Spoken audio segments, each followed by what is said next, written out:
Time this morning for our Capitol Report. We welcome in Pat McGuigan with CapitolBeatOK.com. And Pat, at the Capitol, we're already seeing turmoil, and we're still more than 2 months away from the start of session. But right in the middle of a legislative cycle, lots of changes, some causes obvious, some perhaps not so obvious to others. What's going on? Well, turmoil might be too hard a word, but maybe not. There's 5 elections that have been triggered since the legislative session ended. Special elections. Began with Jim Reynolds, South Oklahoma City senator, leaving to become a county assessor. His successor has already been selected, has already been chosen in a special election. House District 1, far southeastern Oklahoma, Rusty Farley, passed away, a very popular guy, by the way, after serving just 1 year. An older fellow that was brand new to politics, kind of became popular with his colleagues. First Republican ever in state history elected from that district. The nominees are now selected for that position, and in addition, you have a couple of independents running. Senate District 46, which I think we've mentioned before, Andrew Rice, the minority leader for the Democrats, is leaving. That'll be a good race to replace him. Senate District 20, David Myers passed away, so there'll be an election during the legislative session to pick his successor. And then finally, Dan Sullivan, a very powerful member of the legislature, House District 71 out of Tulsa, leaving to run the Grand River Dam Authority, so that'll trigger a special election.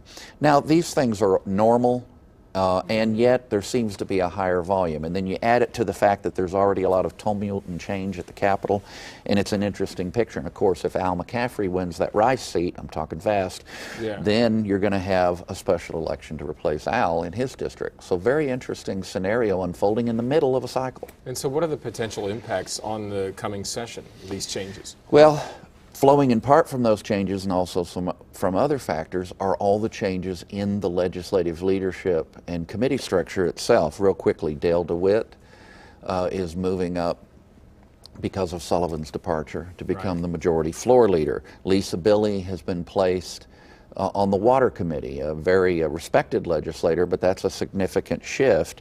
DHS, both Jason Nelson is now running the Rights Subcommittee, Republican here from Oklahoma City, but Kris Steele also picked a leading Democrat critic of DHS, Richard Morissette, to be the vice chairman, replacing Nelson on that committee. One of the most interesting changes, the Energy Committee in the House, John Treblecock, booted out by the Speaker and replaced by Ron Peters. Treblecock said that's because he backed T.W. Shannon for Speaker rather than Jeff Hickman, but other sources, including Mike McCarville, say that it was for other reasons.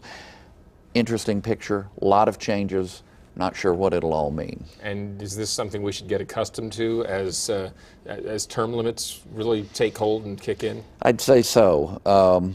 People, more mobility in the leadership, shifting alliances, and at a time that we probably need principle more than ever in politics, personality is probably going to become actually ascendant because of these packed-in 12-year terms. I don't know if that's good or bad. It's an observation. All right, let's talk national politics for the time we have left here. And the president's health care law, there have been some movement on that this week. Sort that out for us. What's going on I think the important thing to remember, the Supreme Court's decided to decide the case. They've decided to decide. And they're taking the most significant of the lower court cases, and that's the one that actually did strike down the individual mandate in the federal health care law. Very important. That's the case they're taking. Now, there'll be appeals or there'll be requests, there'll be amicus briefs and so forth from the other cases down in the ranks. The circuits have split slightly in favor of upholding the constitutionality of Obamacare. What I want to caution everybody to remember is that the court is but one branch of government. Regardless of how they decide this case, this is still going to play itself out politically. Quick example, politically and in policy and in finance. The Obama administration itself has thrown out the long-term care provisions already. That was a dramatic development. So you have individual mandate, you have long-term care, and then you've got the rest of the bill. What if the court strikes down part of it? What if they uphold part of it? What if they, because of just the individual mandate, strike down the whole law and then Obama tries to press it through again?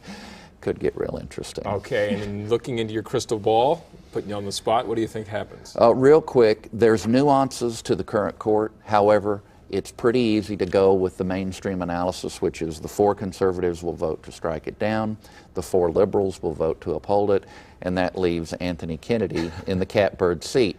Then there's pressure for recusal on both former Solicitor Kagan, Alina Kagan in the liberal flank, and then Clarence Thomas in the conservative flank because of his wife's work. Right. So you have some real interesting dynamics. I don't think either will wind up recusing themselves.